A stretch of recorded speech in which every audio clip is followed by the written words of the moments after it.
I think we are live. Hello, everyone. Welcome to today's session. We are day 2 of Education, the REMIX, the 2-day virtual summit hosted by Teach Good, Lead Good. My name is Rachel McDonald, and I'm an educator by profession, and I am absolutely delighted to moderate today's session, Optimizing Classroom, Outdoor and Digital Environments in Early Childhood Education. I have a most amazing panel of early childhood advocates and superheroes. With me today, I have Dr. Zoya Kinkead Clark. She is the Senior Lecturer in Early Childhood Education at the University of the West Indies. I have Kimberley Edwards, Early Years Teacher at the American International School of Kingston. And I have AnnMarie Moore, owner of Gifted and Talented Early Developers Centers in Brooklyn, New York. Hello, everyone, and welcome. I want to take a few minutes for us to have our panelists just introduce themselves. So I'm going to hand over to them to briefly say who they are and what they represent before we move into the real conversations. So over to you. Let's start with you, Zoya. Good afternoon, everyone. I'm really happy to be here and to be able to present to you all today and just to have a discussion with you all. I'm Zoya Kinkead Clark. I'm a senior lecturer, as Rachel said, at the University of the West Indies. My focus is on early childhood education. I have been in the field for too many years to count, over 20 years, and I really wish to share as much as I can with you all. Thank you, Zoya. We're going to move now on to Kim. Kim? Or shall we move on to AnnMarie? AnnMarie, you're on standby. Are you ready?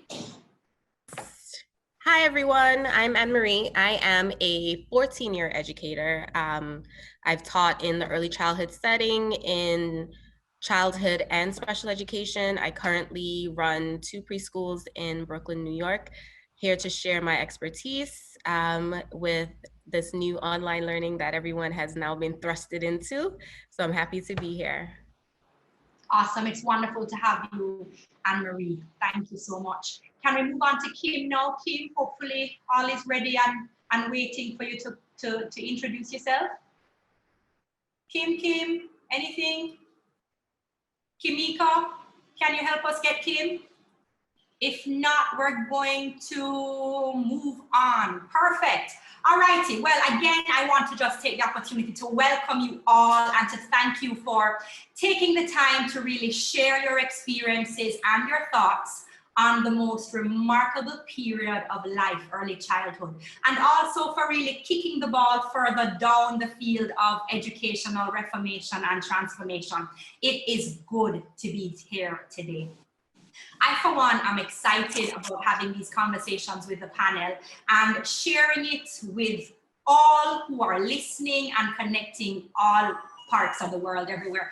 Before I continue, I see that Kimberley is back. Kim, sorry about that. I don't know, we had some technical glitches, but I'm glad I see you now. Can you just briefly introduce yourself and say what you represent and what you're about quickly?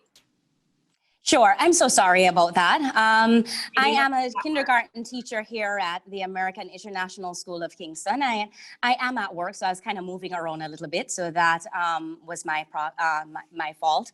I'm an early childhood educator. As I mentioned, I'm currently teaching kindergarten and just really passionate about children and excited to share with you.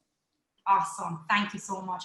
And one of the things that I've noted from the get-go is just the passion in each of your voices. And by the way, don't you think early childhood, people in early childhood look young, eh? You all have several years, myself included, of early childhood expertise and background, 20-odd years, and we look like kids. Or I'm telling myself that today, right?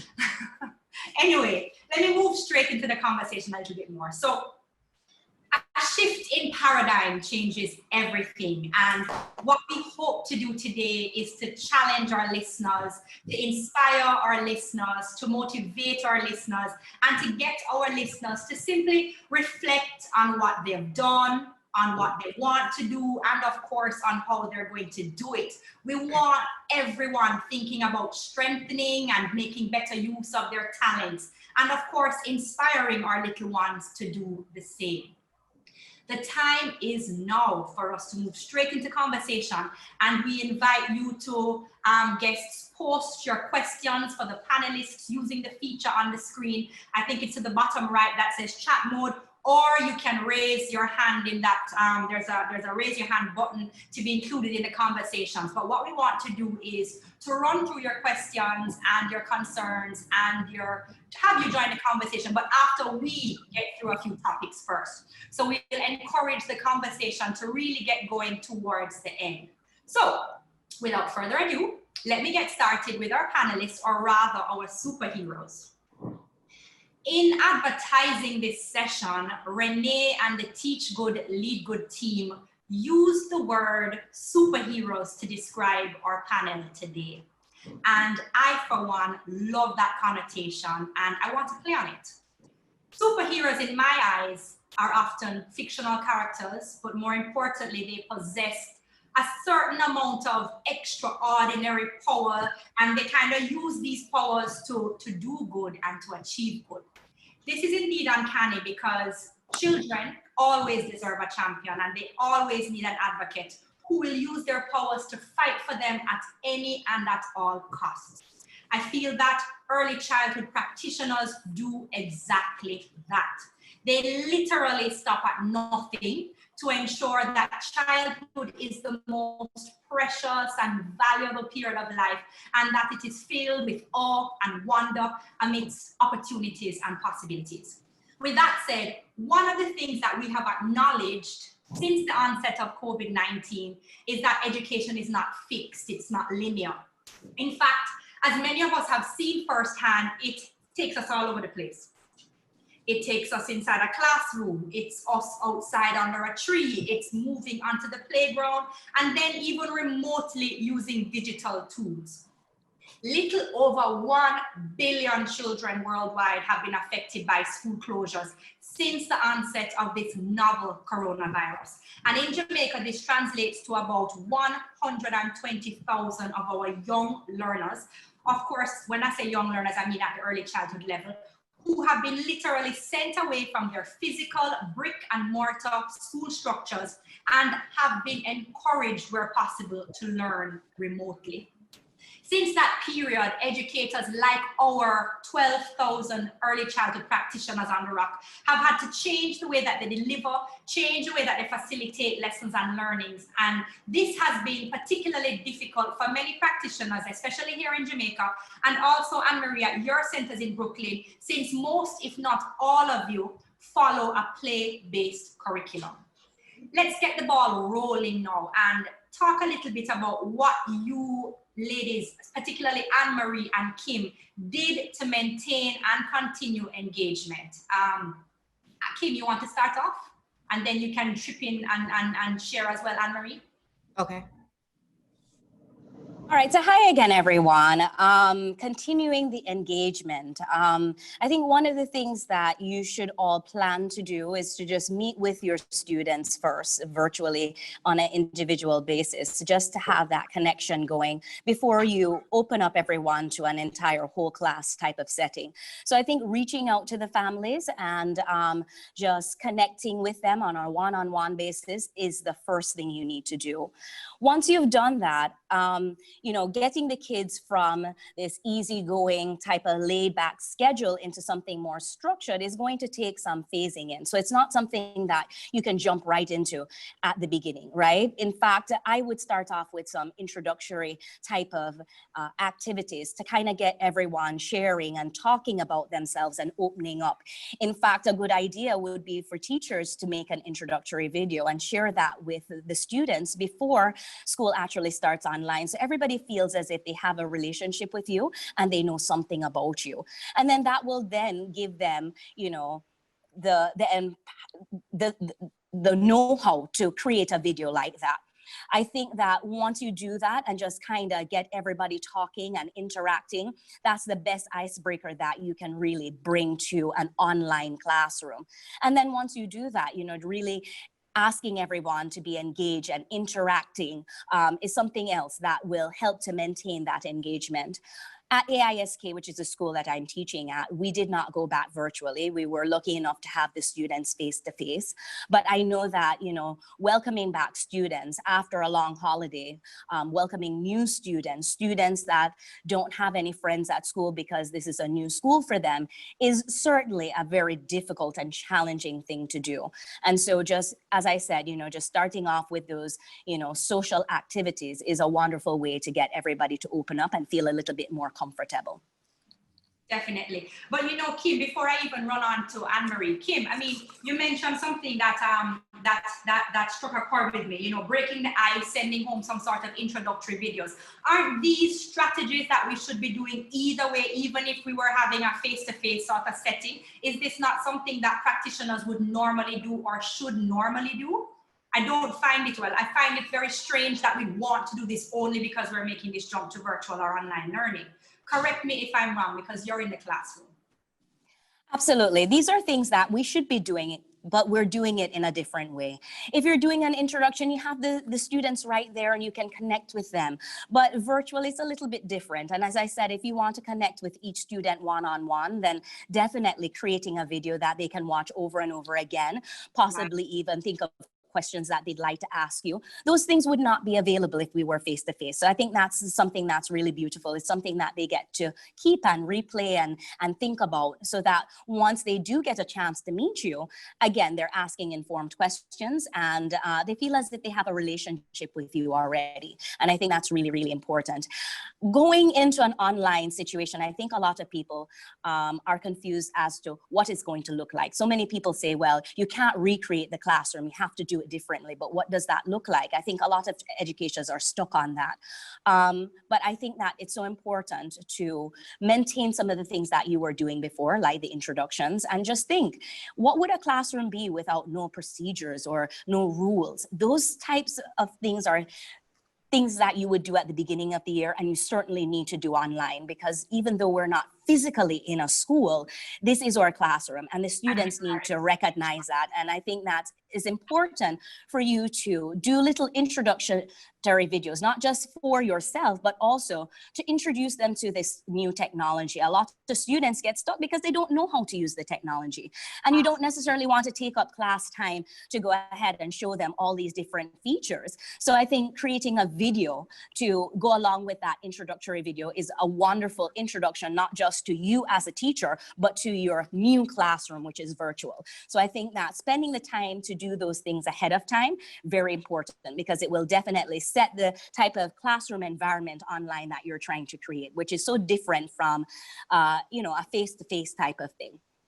Absolutely. Thank you so much, Kim. And you mentioned, you know, sharing these videos. And I know a lot of schools are doing what they're calling these sensitization sessions leading up to the resumption of classes. And we take for granted just how important it is to familiarize our children, regardless of age, just with the new tools that they're going to be using. So thank you so much for bringing that up. You also touched a little bit about expectations, and that's something that it's important for us to share, and I'm so grateful you mentioned that. We'll talk a little bit more about that later, but I want to move now on to AnnMarie. AnnMarie, thank you, Kim. AnnMarie, talk to us about what you did. How did you manage to maintain and continue engagement as a result of COVID? Okay, so for us, our ages ranged from 3 months all the way to pre-K. So that was our challenge. And we have a complete play-based program. So translating a play-based program online was something that we never thought that we would have to do. Everything is done by the teachers within the classroom. All the supplies we supply for our students. So that was a big change. What we found was we moved on to Zoom as the platform that we were working on with our children, and Google Classroom. So with our oldest children, we would use Google Classroom as where we would post the activities that were needed for the week. So on a Monday, they would see everything. The teachers would do it on a Sunday night. On a Monday, that they would see everything that we would be doing, and we are theme-based learning. So if we were doing our unit on water or plants, everything that for the month was based on that. Setting up our schedule, did not want the children online watching a screen every day of the week. So we would start out on a Monday as a whole group class setting, and we would have circle time together as a class, setting our expectations for the week for our oldest children, what activities we would be doing for the week, what they would have to come into class with on Friday, because Friday is the day that we would meet again. And they would come in with their activities done to speak about it. But to make it fun on Fridays, we'd also do show and tell. I was just about to ask if it was more of a Right. short term vibe. We would do show and tell on Friday. And what we found was a lot of our shy students suddenly came out of their shell because they were home, they were with familiar items. And when they would come in, we'd say the color of the week is blue, and they would bring in something blue. They would tell us all about it or their favorite toy. We, like Kim said, we would set our ground rules. They knew that we would be doing 5 songs and 5 songs only because we only had a certain amount of time. Then we'd move on to the activity. If we were reading a book, Zoom, you can share your screen. So as a teacher, and we can talk about this later on, as the teacher, you can share your screen. You don't necessarily have to read the book. You can go on YouTube and someone else is reading the book to them, and they would all be paying attention to that. And we'd move on from there where they would give us the activity. So we had them talking to their friends, calling friends on the phone, asking if they had a favorite soup, and then they would show us that during on Friday sessions. And then Monday, but that would be Monday and Friday. Then Tuesday, Wednesday, and Thursday, we would have special activities where they would do yoga together as a class. They would do music. We had the martial arts teacher working on Zoom so that they would not specifically be on the computer all day. And then on Google Classroom, we would give the directions to the parents on what they would need, what supplies they would need for the month, so that they can gather them, and what supplies they would need.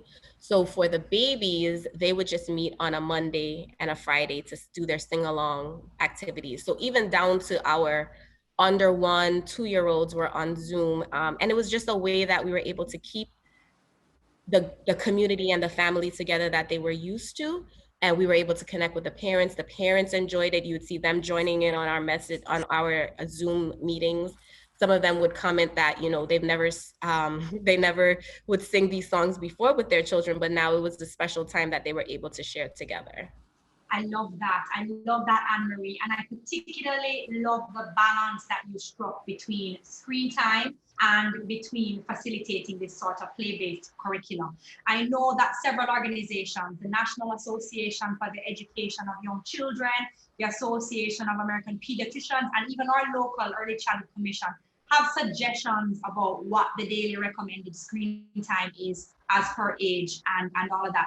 And I know that many educators had difficulty striking a balance between that and between Albert Einstein's theory that, you know, play is the highest form of research. So I am particularly glad that you mentioned how you balanced it. It was not an everyday, all day type of sit in front of a screen kind of thing, but you had children looking around the house, trying to incorporate things. So you found that the home became a classroom in and of itself. They were not limited to only doing lessons or being engaged in front of the screen, but the screen sort of brought it all together. AnnMarie, tell me now, what sort of time limits did you place on those meetings on a Monday and Friday? What was the length?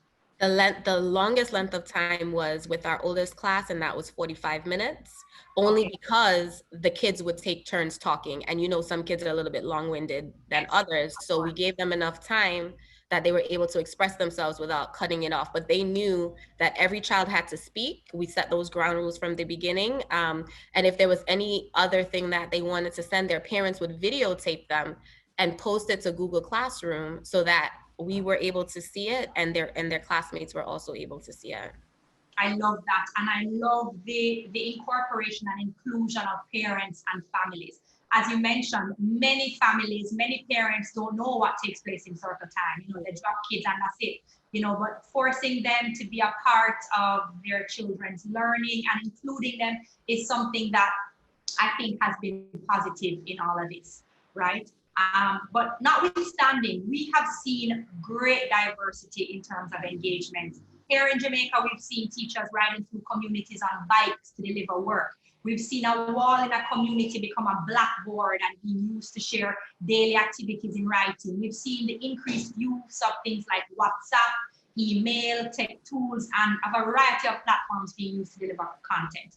And I know that we live in a digitized world, so it is always the time to do something. But honestly, talk to our listeners and participants about what is, and Kim, you can jump in too, and Zoya, what is acceptable here and what is really realistic? I know we've had really high expectations and we want to reach everybody, but just what is really realistic and what is acceptable? I think it really depends on the child and the family, because we had some children who would only join maybe twice a month to our meetings. Yes. And that would be because they would get distracted really easily, Right. or they, they didn't like the fact that school was happening online and they prefer the interaction. And those are the same children that in class as well would prefer to be in a group as not by themselves. So they weren't taking well to the Zoom, and the parents would email us and let us know, we want to join in, but they lose focus and they're not as excited. And as the year went on, between the months of March to June, then they would join a little bit more. So it really depends on the child. If they join for 10 minutes of your time and then they leave, but then they're completing the work, they might just not necessarily want to be on Zoom. Some kids were there every single time because they were social butterflies and they want to see their friends and they want to be able to talk. So we just, whatever was okay for the family and they felt like that was fine, we were okay with it as well. I love that flexibility. I love that option for all children. Kim, tell me what that was like for you. I think for me, I'm teaching kindergarten students, and so participating in the online sessions are mandatory. What I'm flexible with is turning in work. I have a flexible timeline with that and how you turn in your work. But showing up online is important because it's like showing up for school. And I think that if we give them the option of coming for 10 minutes or not coming at all, it's also saying, well, school is not important. And I think that even though that they're home, we still want them to have a little bit of that structure, getting up and brushing your teeth and getting ready, showing up and being ready. That's important. And it starts from an early age. So for our students, you certainly need to show up for an online session. Of course, if you have a power cut or something unforeseen happens, then, that is something that I expect you to communicate with me about. But showing up and being ready is something that I expect. We were talking a little bit about, just making them engage and how to do that. And I had put something in the comment section just saying that, it's really important to have the students brainstorm and to plan and to solve problems. And a lot of our online time was spent doing that, because I find that they certainly will get distracted if you are not really forcing them to think, right? So a lot of our time was spent just thinking, focusing on big ideas and having grand conversations, because so much learning comes out of those grand conversations. And, just expanding and elaborating on what they already know is so important to encourage them just to think and to encourage them to put forward that effort is everything. As I mentioned, just showing up is something that I insist on, but certainly, if I give an assignment on Monday, you have, the whole week to get it done before you turn it in. And as I said, how you want to turn it in is also something that I kind of leave open, just because I don't want to be rigid and say it has to be done this way when you probably want to express it in a different way. So flexibility in how you turn in work is something that I'm open to, but showing up every day is something that, especially for the young, for the older children, is something that we want. Perfect. And it's interesting and it's important to point out the age difference. You know what I mean? So you're dealing with 5-year-olds. AnnMarie, you have a variety of children as young as 3 months straight up to pre-K, which is about 4. So you can't necessarily have the same expectations. Also, you're working with a cohort of students with technological tools who had these tools pre-COVID, you know what I mean?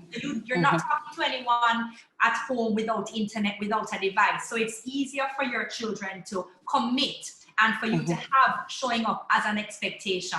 In many schools across our country, that is just not possible. The digital divide is real. So we want to tailor our expectations to our students and remember that, as you said earlier, you know, meeting them, getting to know them, understanding and connecting with their families so that you have a true understanding of who you have and what their needs are is absolutely critical. But Kim, I love your focus on flexibility in terms of handing in work and that as an option. I find that many of our early childhood programs, even pre-COVID, have just been too rigid and haven't allowed for children to really ride on the option of creativity. I don't want to get too much into creativity, but because I have a couple questions to deal with that later. But Zoya, do you have anything to add? I know you have done some amount of research as well. You've been looking at the cohorts of students that we have who have had to navigate this change. Is there anything that you want to share in terms of what has been acceptable and what has been realistic? Well, I would say this on a personal note as well. You know, not only am I a lecturer at university, I'm also a parent of twin boys navigating this entire situation as well.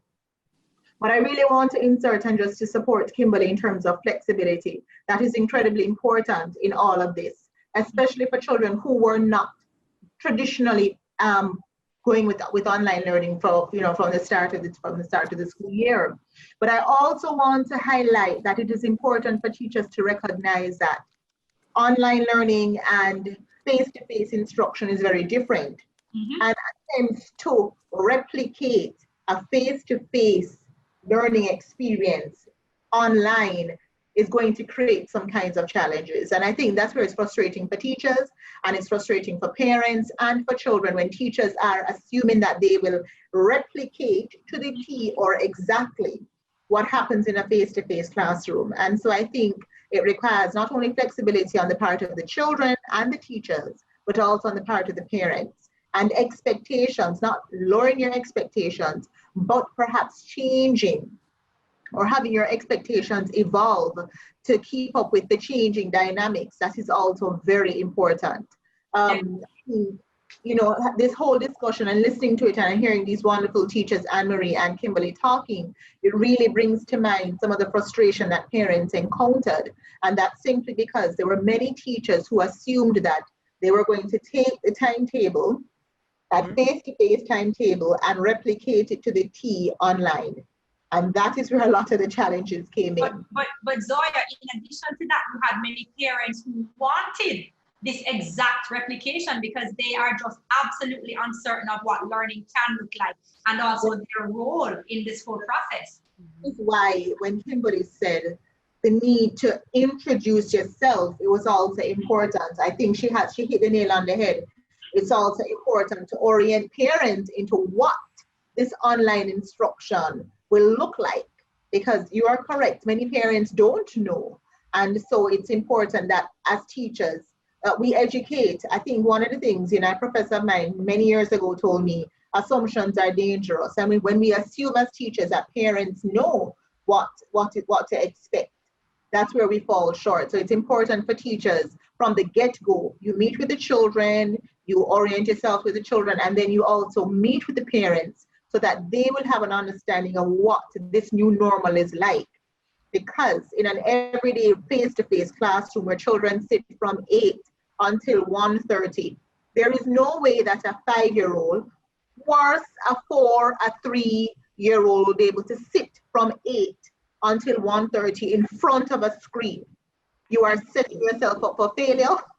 Parents are setting themselves up for frustration. So it's really important that you figure out ways and means of getting through. And this new normal, some children will be able to adapt to it, some children will struggle with it. And as educators, it's important how the competencies that we have to support children who will struggle with it. Absolutely. Thank you so much. I'm loving this. I'm feeling so excited about this conversation and where it can take us. We spoke about replicating face-to-face, right? And for me, I know that, and I've seen where young children understand their friends to be the people they're interacting with. And so they value and they understand and they see social connection as key. And physicality is one way to establish this, right? As our teachers get ready to go back to school, and well, as they get ready to go back to school, we see a whole lot of planning going into this online and these hybrid learning scenarios. With this in mind, how then do we feel the need for social connection with current physical distancing protocols and this whole idea of remote learning? Like, what do we do? How do we fix this? Anybody can start. I don't know who wants to start.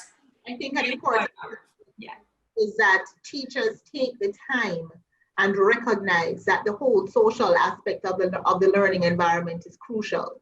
I can speak from personal experience where when my children started online instruction, the teacher who just ran right into the instruction, and I was taken aback because here it is that after not seeing their friends for so many weeks, my children wanted to be able to say hi to their friends, and just giving that time, giving that space. And as Kimberley talked about, that routine that is so crucial when you're working with young children. I mean, for all age groups, but especially for young children, if you want your sanity and you want to leave the profession a sane person, you need to ensure that you have those routines established where you say, for the first 5 minutes or 6 minutes, you can say hi to your friends, you can talk to your friends, you can ask your friends how they're doing, give that space. Or if at the end, you also have them get that time to be able to do that. Because children are social beings, and whether or not they're shy, they're social beings. And learning, while there are other definitions of learning, learning is a social experience. And not only are they socializing with the teacher, and they're socializing and they're interacting with the environment, most importantly, why we support play-based education in the early childhood years is because we understand that through play, they socialize and they develop those core skills and competencies that develop through engagement with other children. And so it's really important that we focus on those things too. So taking the time, being deliberate, being intentional with that, knowing that I have to make this space. It cannot just be about content, academic skills. It must also be about getting children. So, something as simple as on Zoom, everybody can't talk at the same time. So that is something that's a social that has to be acquired, where we take turns. Turn taking is important. So Rachel will talk to AnnMarie, Zoya and Kimberley have to be quiet while Rachel is talking to AnnMarie. Then AnnMarie will talk to Kimberley, and Zoya and Rachel will be quiet, so that we know that we have that. That is important. Absolutely, absolutely. I love your perspective. Thank you so much. And I love what you mentioned about being deliberate and being intentional. Thank you for raising that point. AnnMarie. May I add something, Rachel? 1 second, please. Go ahead. I love what Zoya was saying about providing time either at the beginning or ending of the session, but also just having a session devoted to just socializing and having fun, very important. We're so quick to schedule a math session or a writing session or a science or social studies, but how about scheduling some time to just have an online play date, which is something that my kindergarten kids really needed. As much as they know each other and they'll go to birthday parties and things like that, once you take the school out of it, it's almost as if I don't know you anymore. I'm not seeing you anymore. And so one of the things that I had to do when we were doing online learning is to set up online play dates where I would literally create breakout rooms, and each breakout room was dedicated to a themed activity. So I would have one with cars, and if you wanted to show off your car, it was really just like a big show and tell, right? But if you wanted to play with cars, show off your car, then you would go into that room. Then we had a DIY room where we would create slime or different things.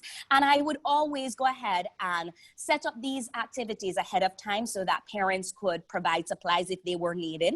I was also mindful of the fact that these are hard times and parents don't necessarily want to buy any additional supplies. So I would try to find activities with common things that everybody would have: flour, water, salt, make some Play-Doh in one session or something. But I think having these structured times where they are able to play and interact, very important.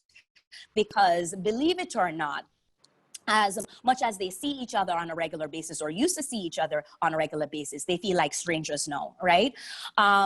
Also, just having activities where students get a chance to connect and collaborate and talk. You know, we will be doing something in math and we're doing different strategies. Rather than putting all of that on me, I'll say, okay, guys, we're going to be learning about addition and we're going to be talking about a couple different strategies. One of the strategies that we're going to use is going to be the number line. I'm going to be putting these kids in a group and I want you guys to get together and talk about what you think the number line means, how you could use something like that. Tell me about your thinking. And so they'll come back and present, and then based on what they present, I then guide my lesson based on the information that is shared or the information that is missing. So when you're thinking about social types of interaction, it doesn't have to just be, you know, talking. It could be an activity. You know, doing games where you have teams. Oh, team activities really bring that socialization and that togetherness. So I always like to do that, especially on a Friday, kind of bring everybody together. Let's play a game. We're going to have boys versus girls, you know, or I'll split it some other way, but just getting them to interact, you know, to support each other, to cheer on each other is magic. And that's definitely needed. Absolutely. I totally agree. I also have a 5-year-old and she was learning online, and when her teacher would do small breakout groups, he would have either at the beginning, he would actually ask them, you guys want to chit chat now or you want to chit chat after the lesson? And it gives them the independence to figure out what time frame within their learning that they would want to talk. But also what I loved was they set aside time for personal one-on-one with the teacher, not just the children, because the kids also like to talk to their teacher. You know, they want to tell them what's going on. They want to tell you, you know, what they might be feeling. And I think those were some of her favorite times. Like she would draw a picture just to bring to show her teacher. She had her regular teacher and she had her Spanish teacher. And even for myself, listening to her speak in Spanish to her Spanish teacher, I didn't understand what they were talking about, but the fact that they were able to connect in that way, I was stunned, and it was myself learning about what my daughter knows in school as well. And for us with our pre-Kers, what we did was we have a directory. You know, first and foremost, we asked the parents if it's okay to publish a telephone number or an email so that the kids were able to talk to each other outside of the Zoom sessions. But we also used it for consistency because we did a graph with every unit that we were doing. So they were able to call each other to ask each other questions using the graph. So if it was your favorite animal, your favorite plant. And then we also told them, call grandma and grandpa because they were away, you know, people were quarantining. So we asked them to, you know, let your children use the phone, let them call, even Zoom to ask questions, and then they would bring that back. Because if you're in a house with just 2 people or 3 people, mom and dad, you're not really able to get a graph done. So that's one of the ways we were able to get the kids connecting. We had them talking typically at the end of our lessons. But one of the great things that I think a lot of the parents appreciated, we also celebrated their birthdays on Zoom. So if there was a birthday happening, we took the time to sing happy birthday. You know, if somebody said they lost a tooth, we celebrated them losing their tooth. So the same things that we would celebrate within the classroom is the same things that we celebrated on Zoom. We would send out a message to parents before, like today, you know, we might not be the same type of class because we have a class celebration. You know, we had a class pet and I happened to have the class pet come home with me. So if there was something going on with our class pet, I showed it on Zoom that was happening. So just trying to keep as much as the classroom on Zoom or whatever platform you're using. I think socially that really keeps the children connected. And especially now that we're moving into actually starting fully on Zoom, just setting those social norms for the children are really going to be effective.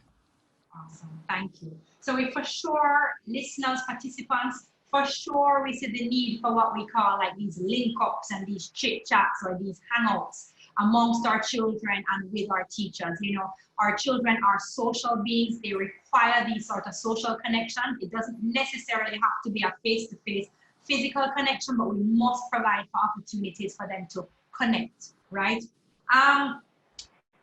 AnnMarie and Kim, I know you both are in environments where you were able to transition better or stronger or more quickly in terms of using technology to reach your students. But Zoya, we know that across the island, many of our teachers were not able to jump this digital hurdle as easily. You know, we have bandwidth problems, we have a shortage of devices, and then we just have that lack of know-how. So breakout rooms, how you do that? You know, we had so many teachers that just needed that sort of technological support. Was it a situation, I know Kim, you were using lots of these tools, AnnMarie, you too, pre-COVID. Is there anything that you did differently in terms of the devices, in terms of the literal tools that you were using as you jumped online? Well, I think. Let me go with you first, AnnMarie.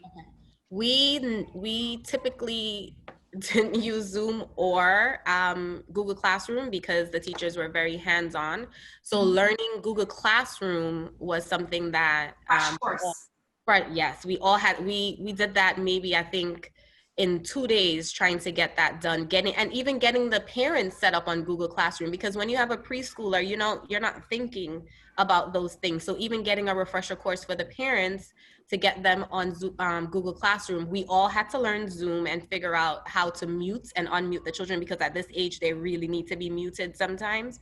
So figuring that out. And the thing that I loved about Google Classroom is the ability to add links, either a file or something from YouTube or a video, the videos that you're able to do as a teacher for yourself. I thought that was really interesting and easy to use. And then the parents also found that tool easy as well to upload whatever they wanted us to see. So you're a Google Classroom, G Suite mixed with Zoom kind of girl. Kim, are you perhaps on the same pathway? I know I think your school uses G Suite a bit too. We do, but we use Schoology for online distance learning program. I think it's so important for teachers to get on YouTube and watch a couple videos. Last year we were doing all a crash course and it was okay not to know. Right now we should know. And so if you don't know the features and how to use certain things on whatever platform you're using, then you ought to find that out now. Because parents expect us to know by now what we are doing and how to do it, right? I think finding the right platform is everything. If you're using something where you're not able to see your students, then that is not the best platform that you should use. Just being able to use a whiteboard, you know, that is very interactive. I love to play bingo with my students, and that's a way of really drawing them in. But without the whiteboard, I can't display things. And especially for kindergartners that are learning to read, you know, the power of matching spoken word with print is very important. So I use that all the time. And I think it's a wonderful tool to be able to use the whiteboard, not just for me, but the students to be able to use it too. So all of those things you definitely have to learn. You have to provide the time before school starts to really just catch yourself up to speed with all of those technologies. Absolutely. Zoya, did you want to add anything? Yeah, I just think that, you know, we need to really be cognizant of a socioeconomic divide that exists. Yes. And the privilege of some over others. And so, you know, it's incredibly, you know, listening and hearing these wonderful ideas from Kimberley and AnnMarie and saying, yes, this is definitely where we want to go. This is where we want to be. But then just, you know, the recognition that there are many teachers who just don't have the capacity. They don't have the physical resources, or children who don't have access to these resources. You know, I made the point in another presentation that when parents have a 5-year-old like Kimberley teaches and a 10-year-old, you know, and one smartphone or a tablet, God bless, the 10-year-old is going to be privileged. Priority. So yes, and so what happens to that 5-year-old? And so that is that real dynamic that we need to consider. You know, you mentioned, Rachel, some very innovative ideas that we've heard about. In Montego Bay, for instance, I heard about a school that would post, they would post the lessons, send it to a radio station for the radio station in Montego Bay to read, that the parents could access it because they understood that bandwidth, access to data, there is no such thing as smart board or Zoom or all of that. And so really what it became is, you know, it's just trying to even just keep in contact with the parents. But I just want to highlight that this is where we want to be. You know, hearing Kimberley talk and saying, yes, this is exactly where we want to be. We want our parents to be disengaged. We want our parents to, you know, to be on top of things and support. We want our children to be there. On the flip side, the reality though for many children is that successful use of all of the successful learning during the era of COVID-19, A, assumes that there is an adult at home who is responsible enough to assist the child.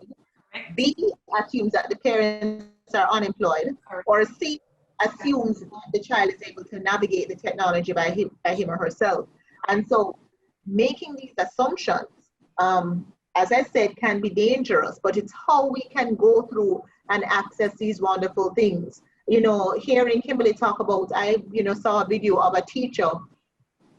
She just used her phone, did some videos, uploaded it on YouTube, and sent the link to the parents and encouraged the parents when they had, if they had the opportunity to do so, to share the video with the child. And so, you know, or their children. And this was something that was really, so creativity, you know, tech canton fashion or whatever that saying goes, that really is called for in this era. Really is necessary, and it's going to, you know, that grassroots, parents knocking on, you know, sending information to children, sending little messages, just playing a game, you know, those little things, encouraging the teachers, encouraging the parents to do so as much as possible. Those little things really would have to come into play. But it hasn't been easy because what we know, what the research is telling us, is that the early childhood years is being left behind in all of this. It was so worrisome for me. You know, in Jamaica, we have that adage that says, you know, donkey say we're on the level. And it speaks directly to the disparities that exist in our society, that exist right here in our little rock, or on our rock. And school lockdown has raised awareness of not only the fragility of this educational system, but also the dire need for it. We've seen that lockdown has widened the gap, and you see a number of children not being able to access these high quality activities that would normally engage them, stimulate them, motivate them. And when you think about when they will return to it, we are lucky and we're optimistic to say in 7 months, because if all goes well according to plan here in Jamaica, it will be 7 months that they're able to return to this. And 7 months is it's a lifetime. You know, I told a couple of persons last week that in, where was it now? In Pakistan, I believe it was, after the earthquake back in 2014 or 2015, when schools were able to be reopened, 4 years later, when they assessed the children, they were noted to be a year and a half behind academically. We need to remember that whatever little growth we have started to see in our literacy and our numeracy rates are as a result, well, locally I'm speaking, are as a result of the strong foundational work that we've been putting in at the early childhood level. And for there to be a lack of this, we're going to see serious repercussions, right? And as we move forward, we need to be mindful. I mean, yes, we are grateful and thankful that some of our children are able to continue to learn, but our reality is that we have 120,000 children at this early childhood level, and not all of them are getting the same opportunities. And that must be considered by our policymakers. And as practitioners, it is our duty to advocate, right? Advocate for our early childhood, advocate for national. I mean, you mentioned the Montego Bay teacher who used radio. We need more radio opportunities. We need more national TV opportunities. We need to do whatever we can do to reach our families, to reach our children, and we cannot forget just how important that is, right? And as we start to talk about that, Zoya, some more, I know that, you know, transitions can be scary and are often very disorienting. Nevertheless, these have been very predominant features of early childhood settings, and the desire for continuity is often hindered or disrupted by the transitions. So notwithstanding, everybody wants us to get back into learning spaces and lick off the curriculum and hit these developmental milestones and get into the objectives and the goals as quickly and as quickly as possible. But to me, this is pressing and it is worrisome, right? Because learning loss, or what people are now dubbing this COVID-19 slide, is real. And we know that the loss is going to be greater for our at-risk and our disadvantaged families. We have, I can't remember the exact statistics right now, but I have it written down somewhere, maybe 100,000+ children that live in poverty. We have children that come to school because they're assured of a meal. We have children that are involved in abusive situations and need school as an outlet. We have disabled children who can only access therapy and services in school. So, you know, when we consider all of that, and we have parents and teachers pushing this need to return to curriculum right away, and then you have all our wonderful friends overseas talking about social emotional development and learning. Talk to us realistically, because I know this is where you are an expert and you're extremely passionate about. How does this play out in all of this right now? What should really matter as we return to schools in the next couple of weeks? You know, thanks so much for asking that question, Rachel. I think a huge part of it has to do with, you know, I have a couple notes in front of me, and one big thing that I just have a rectangle around, which says that socio-emotional development and cognitive development are inextricably linked. Mm-hmm. And anybody who is a kindergarten teacher, anybody who has worked with young children will recognize that if you have a child, no matter how brilliant he is, if this child is suffering from trauma or has socio-emotional challenges, this is a child who will struggle to learn. Yes. And so the whole aspect, the focus, so the very important thing is that when you meet your children for the first time, and I'm talking about children who are, you know, perhaps, you know, you're just going to meet them for the first time, you cannot just assume that it is straight into the learning color blue, learning color yellow, learning addition and subtraction. Mm-hmm. That is important. However, you really need to focus. It's crucial that we take the time to focus on children's socio-emotional well-being. And by socio-emotional well-being, what I'm really talking about is I'm talking about understanding that children need to have an opportunity to develop and express their own feelings and their own emotions, and recognize that it is, and the ability to recognize that they also need to establish relationships. Whether it's with you, they're going to establish a relationship with Latoya Reeves or Chanel Antonio. It's recognizing that children need to have that. When children are settled and they're sure and they know that their needs are going to be met, their socio-emotional needs, you can then go into the quote-unquote academic skills. And that's why in early childhood we talk a lot about, you know, holistic development and all of that, because we know that they all play into each other. They're all crucial, meaning that there is none that is more important than the other. We know that you can't focus on cognitive skills if you don't focus on socio-emotional well-being. That's just how it is. Children don't develop one tier or one piece at a time. You're talking about the whole child, yes. And the whole child needs all of this. So, you know, when AnnMarie said that her daughter would draw a picture, your daughter, right, AnnMarie, would draw a picture just to show her teacher. That is a perfect example of a child who She wants to be validated. This is important to her. She wants to establish, build, ensure that she's getting the teacher's attention, that she knows she has the teacher's attention and support. That's crucial. That's absolutely crucial. Can you imagine if the teacher dismissed her daughter's picture? What would that be like, AnnMarie? You would be so hurt. This is a child. What would happen? And so we need to look at these things. So just focusing on the socio-emotional, taking the time. You know, I teach online master students in Belize, and I have to call these are adults. Some of them are older than I am, and I have to call everybody's name every night. So I say, you know, good night, Rachel, good night, AnnMarie, good night, Kimberley. And these are adults. And if I don't call their names, they're going to say, Doc, you didn't call my name. These are adults. Mm-hmm. What children? What do we expect from our young, you know? But you know what is worrisome to me, Zoya, is that in Jamaica, we have not moved past the concept of children must be seen and not heard. A lot of our practitioners are stuck in this old mentality where I am in charge, you listen to me, you do what I tell you.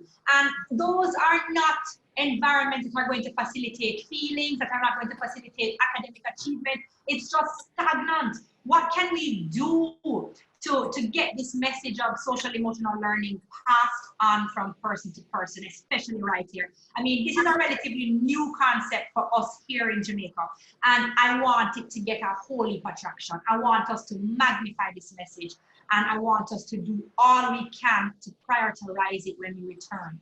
However, right? It's about advocacy. It has to be about advocacy. That's the only way we are able to get 98% of our children in an early childhood institution. We're coming from the era where school is waste of time for anybody below the age of 7, and it's only through advocacy that we can get the message across. And whatever platform we use to get the message across is crucial, but we need to be deliberate and intentionally getting this message across to parents. And I'm going to dare say to some educators, you know, I have seen it. I have been in the spaces. We need parents to be aware of it. We need educators to be aware of it. We need to send a message that taking the time to it's not a waste of time to just have a conversation with a child. It's not a waste of time to just ask a child to tell me what happened about, you know, what happened that was new over the weekend. What do you want to share? Take the time, bring your favorite toy. I'm giving everybody 2 minutes to go and find a favorite toy. Come back and show me and create those, you know, those rooms that Kimberley talked about and all of that. Or even a parent who is just going to sit down and take the time to talk with the child. This is what is crucial. We have so minimized the importance of children's socio-emotional well-being and their socio-emotional development. If you have ever seen a child who has been so traumatized by a learning experience where it has literally put them in a shell, the child has been labeled, the children there's a world of their own in that little brain. And if the teacher doesn't call on them, in that child's mind, teacher doesn't like me, and he likes Naomi better than he likes me, and this child is so hurt, and this child will cry and continue. There is no amount of learning will take place. So it's so important. If there is anything I can get across, the need to focus on socio-emotional well-being, and through that, we can also facilitate effective development, cognitive development. We can teach instruction via that means, the physical development, but we need to appreciate that we need to take the time to support children and their emotions. So Zoya and my wonderful panel, can I just get a confirmation to all our listeners that we do not need to prioritize learning letters of the alphabet on the first day that we return to learning? We do not need to be able to hold the pencil a particular way. What we need to do is to give our children opportunities to just express themselves. Is that exactly what you're saying? And a little bit more? I'm saying that I would like for us to understand the value of socio-emotional development, but recognize that we can teach those academic skills through the focus on socio-emotional well-being. So taking the time to say, today, all children whose names start with letter N, raise your hand, and you're going to be the ones to be the group leaders. Mm-hmm. You know, you're teaching a concept. You're teaching them letter N, or, you know, if your name starts with the T sound, whose name starts with T sound? Anybody knows what letter makes a T sound? Or, and they say, oh, it's me, and my name starts with T. And then you say, okay, well, you're going to be the group leader. Just imagine how empowering that is for a child. Absolutely. You're still connecting with them, you're still validating them. But you know, something else that has crossed my mind and just, again, adds to the list of concerns as we go back out, are the list of emotional needs and mental health needs. So we're not even talking about our children who are now suffering from anxiety because their families have lost their livelihoods, you know, they have not engaged. We're not talking about families who have been affected by COVID-19 and have been sick or may have been hospitalized. We're not even talking about the likelihood of any sort of post-traumatic stress disorder. And I feel as if it's just this hurry, when do we return to school? When do we return to school? And we're not considering any of that. And if those children's needs are not able to be met, we are in a terrible place. I think also as well, Rachel, is that we, at the beginning, since, you know, when COVID happened, it was March. So we knew our children at that point. Yes. Now we're moving into the group of kids and you don't necessarily know these children. So I would suggest doing a get to know you personally with each family, not just speaking to the children, but also speaking to the parents. You know what, some children won't say certain things and some parents won't say certain things, but the connection between the two can give you a lot of insight into the family. You can get an insight into the type of children, the insight into, you know, what their fears are. Is there a child, you can tell if you have your first meeting with the child and they're on Zoom and they're a little shy. So you might need to pull that child out of their shell more often. I saw someone in the comment wrote that they never knew sixth formers would get excited over stickers. But just think about you as an adult. You get a gift, you're excited. Somebody call your name today, you're like, oh, someone sees me, you know? All kids like to have that recognition. I remember we had like 2 minutes left on a Zoom call, and the little girl couldn't say what she wanted to say, and she was literally about to cry. And I called her afterwards, and she just wanted to show us her dress. She got a new dress. And just, you know, her having the opportunity to show that at the end of the call, and when she couldn't say it, it hurt her feelings. So having these conversations before school even starts, or even your first week of school, is getting to know you as a person, because they're not just, you know, what you see on the screen. There's so much that goes into children. So emotionally, these kids carry a lot. You know, some of them might have seen people, like you said, you know, the mental part of it, somebody might have died during this before, and just getting that information from them, it will be, if you don't, it's detrimental to how you teach them through the year. But if you do, it will definitely help your teaching. So again, you see the reason why Renee and her team calling us superheroes matter, because our job description as practitioners just changed. It just got a whole lot longer, right? But it's so very important, this constant advocacy for best practices and what we will do at any cost to ensure that our children's needs are met, right? Kim, did you want to add anything on the topic of social emotional learning? I know you are implementing lots of strategies with your kids. And Rachel, I know before Kim, Renee, hola, hi. How are you? Hi everybody. I've been popping in and out from all 3 sessions, and so I've been listening in. How rich is this? I'm excited. But we only have a few minutes left in this session, so we're gonna wrap up now. Okay, great. We're chatters, you know, we're chatters. I know, these early childhood people. Forgive us. No, it's fine, it's fine. Kim, what did you want to add, if you have anything to add to this whole concept of social emotional learning before I jump into creativity? Well, I felt like the principal just walked into the room. Yes. I just want to say that we're educating the whole child, and so every aspect of the child we should be concerned about. And that's all I really need to add. I think that Zoya did a fantastic job just sharing on that. Perfect, thank you. So we're going to move now into the fun stuff. So we're going to talk about creativity, and we pause to pay respect to Sir Ken Robinson, a true mastermind who passed, I think, on Saturday. He promoted creativity a lot, and he argued that it was just as important as literacy in education, and as such should be treated accordingly. As we go deeper into this very complex and ever-changing society, what sort of emphasis can we put on prioritizing creativity in our early childhood settings? Anybody? Creativity is everything for a teacher. It's like one of those go-to resources, right? In fact, as I was talking and we were making a comparison between some of the things that I'm able to do at my school, I almost wanted to interject to say, hold up, it's still possible for every single teacher, right? And I think every teacher needs to be creative, especially in these times. You don't need to go on a website and do it exactly the way it's been done. Tweak it and make it your own. It's like everything that we're sharing here doesn't have to be done exactly the way. Own it, right? Figure out how you can make that work in your environment and with the resources you have.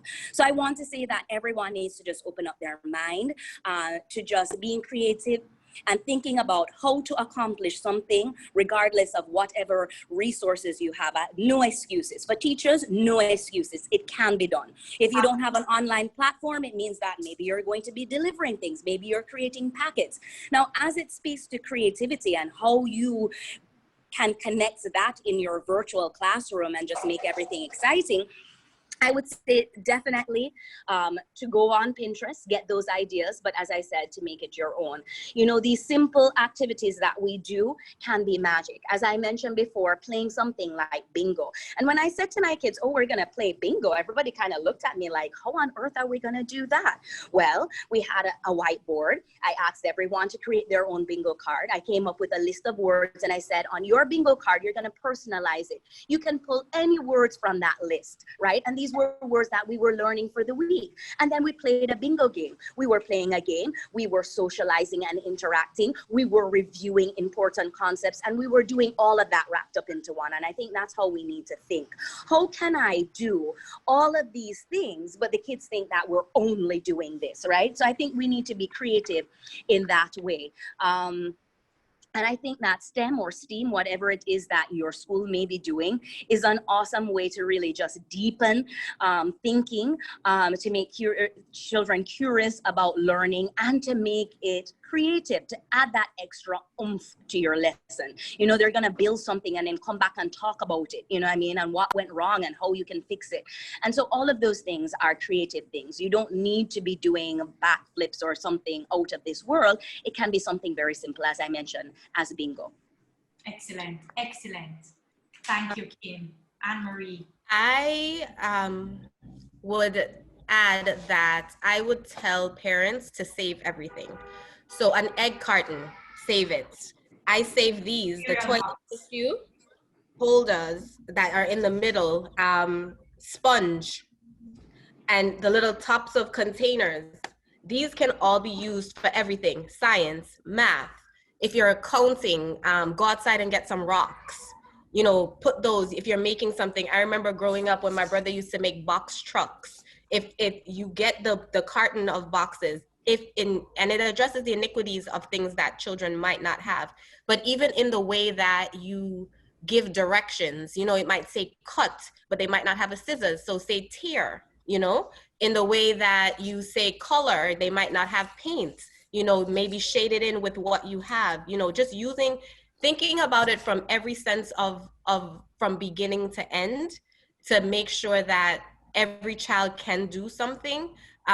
If you know, everyone has toilet paper, or ask a neighbor. If you have so much, you know, so much salt, so many things you can do with salt, so many things you can do with paper. Just we really have to kind of now go back to the basics of what we used to use. Yes. And then go from there. And you can, of course, if a family has more, they can do more. All our projects stemmed from the most elaborate to the simplest, but it's what the kids had and it was what they were able to use. And if you send out a list for early in the year and just say save certain things like that, those of you in Jamaica, maybe take a trip to the beach, gather some sand. There's so many things you can do with sand. If the kids are learning to write in salt, practice writing your letters in salt or sand.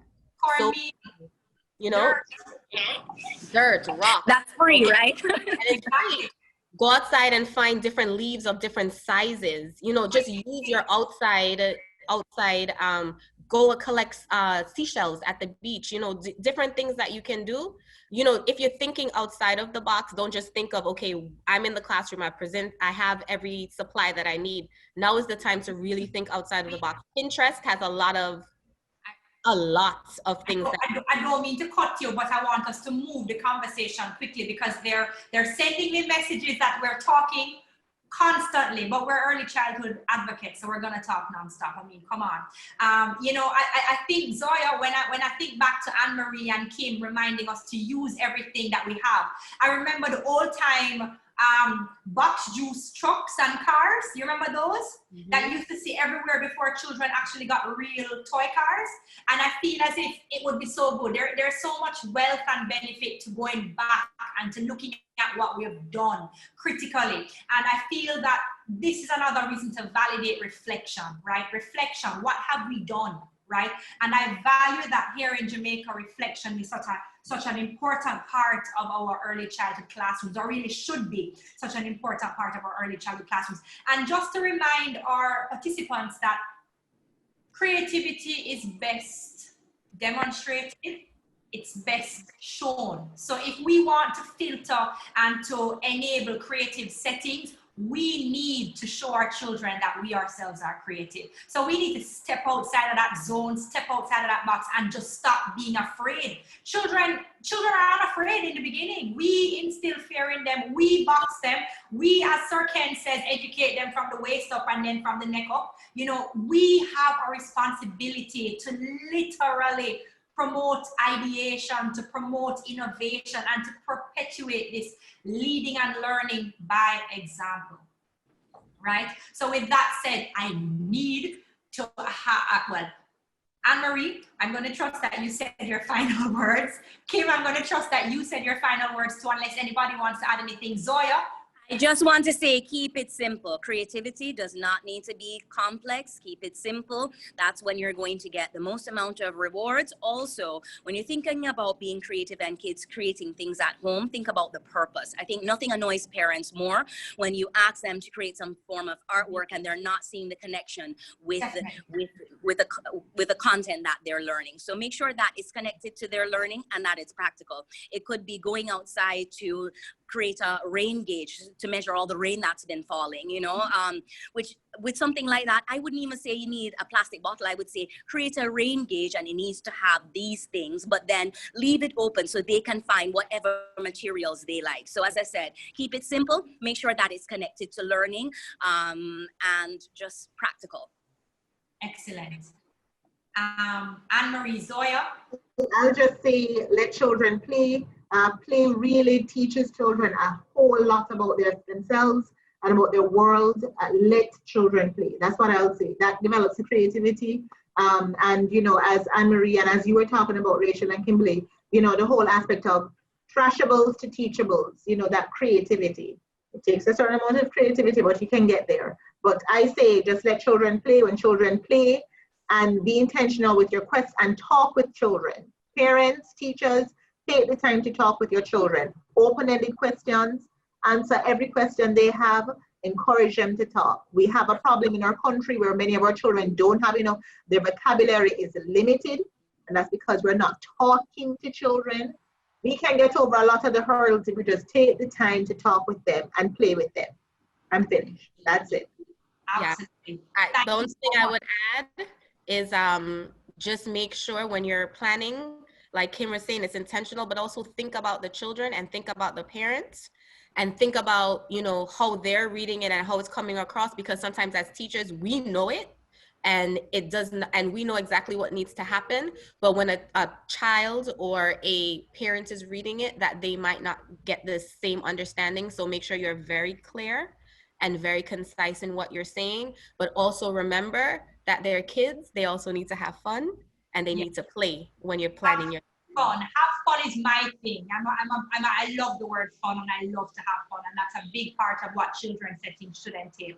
Ladies, thank you so much. I want to just check the screen. Are there any questions, any hands going up? Kimika, let me know.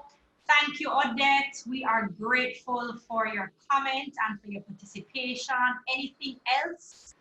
If there are no questions, I want to just remind, is this a thing? No questions just yet? Awesome. Sade, Trisha, awesome. Well, teachers, I want you to remember that you are the drivers of success in your schools, in your spaces, right? You're the ones that are going to engage. You're the ones that are going to provoke thought. You are the ones that are going to stimulate action, and you are the ones that are going to empower minds.